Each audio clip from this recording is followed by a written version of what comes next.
The President of the United States just said on camera on the morning he flew to Beijing that he does not think about the financial situation of the American people when he negotiates.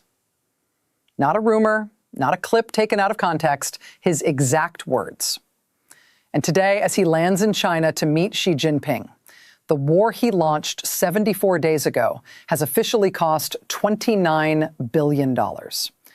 And one of the nation's top war budgeting experts says the ultimate price tag is $1 trillion. If you've been following this story, stay with us, because what happened in the last 24 hours changes everything. Drop a comment right now. Do you think the Beijing summit will end this war or extend it? The Iran war was supposed to last 2 to 4 weeks. That was the prediction. It is now 74 days old. The Pentagon's cost estimate was $25 billion 2 weeks ago. It is $29 billion today.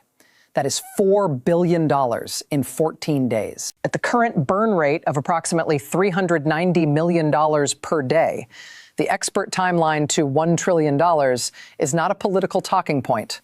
It is arithmetic. And the president who controls that arithmetic told a reporter this morning that the financial situation of the Americans paying for it is not something he thinks about at the negotiating table.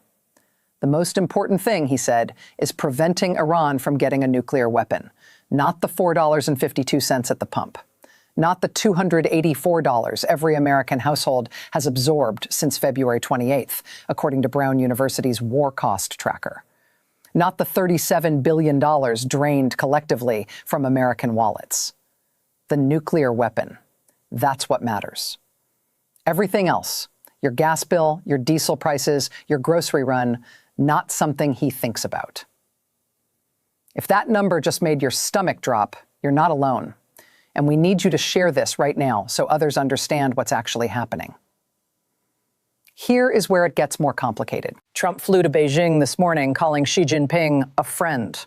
He told reporters the blockade has had no problem from China and that the war is very much under control. He said he doesn't need China's help. He'll win it one way or another, peacefully or otherwise. Those were his words at the White House South Lawn, hours before boarding Air Force One. Now, here is what was happening at the same time he said those words. On Monday, the United States sanctioned Chinese companies 12 separate times in a single day for facilitating Iranian oil sales. China's Commerce Ministry invoked its anti-sanction law, a direct legal defiance of American Iran sanctions. American intelligence agencies confirmed that Chinese PLA-linked firms were providing geospatial data on American troop positions throughout the war. And U.S. intelligence assessed that China was preparing to deliver new air defense systems to Iran.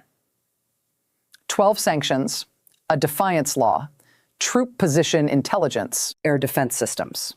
He's been a friend of mine. Hold that contradiction in your mind, because the Beijing summit is built entirely on top of it. Here is the geometry of what both men need and cannot fully give. China sources 60% of its crude oil through the Strait of Hormuz. That strait is currently running at less than 10% of its pre-war volume. Chinese exporters, the cycling helmet manufacturer in Shenzhen, the electronics exporter whose shipping to Europe now takes 50 days instead of 30, the steel company whose raw materials cross the disrupted Gulf, are absorbing more economic pain from the Iran war than from 2 years of American tariffs. More than the tariffs. That is the assessment of Chinese exporters themselves. So China needs the strait to reopen.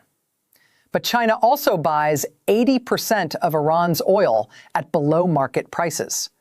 If China pressures Iran toward the nuclear concessions Trump wants, China loses its most important and cheapest energy relationship. If China does not pressure Iran, the strait stays closed, and Chinese businesses keep bleeding. Trump needs Xi to squeeze Iran. Xi needs Trump to end a war that is costing China more than his own tariff war did. And those two requirements point in exactly opposite directions. Neither man can give the other what he needs without paying a price his economy cannot afford. That is the room they are sitting in tonight. and Putin arrives in Beijing the moment Trump leaves. There is one more fact that has not received enough attention.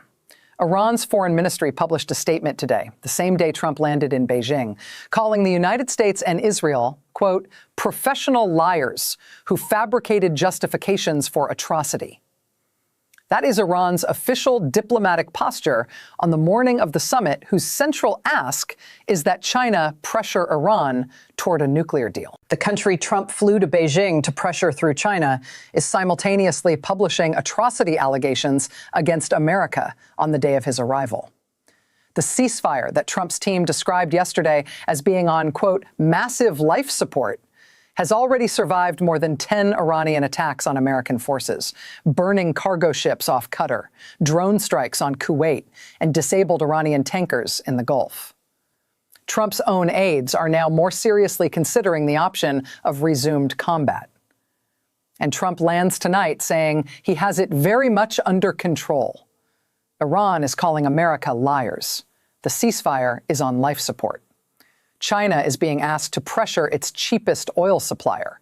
Putin follows Trump into Beijing. 52 senators have already rejected any enrichment deal. Iran's counterproposal contains 0 nuclear concessions. The war is 74 days old. The cost is $29 billion and climbing. The ultimate bill is $1 trillion.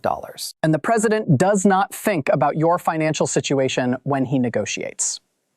The American household that has paid $284 more at the pump since February 28th is watching a Beijing summit that may determine whether that number doubles, or whether the war quietly expands into something no 4 to 6 week prediction ever accounted for. We track every verified number and every confirmed contradiction on this story every single day. If you want to know what actually happens next, not the spin, not the talking points, the documented facts, then be here tomorrow. Now answer this. If the Beijing summit produces no binding Chinese commitment on Iran, and Putin reinforces the Iran-Russia-China alignment the moment Trump leaves, what specific escalation option does the United States have left that 74 days of war, a naval blockade, and a failed 48-hour operation have not already tried? And is there a documented precedent for a $1 trillion American military action that fully achieved its stated objective? Drop your answer below. Every response is read. The sharpest analysis gets featured.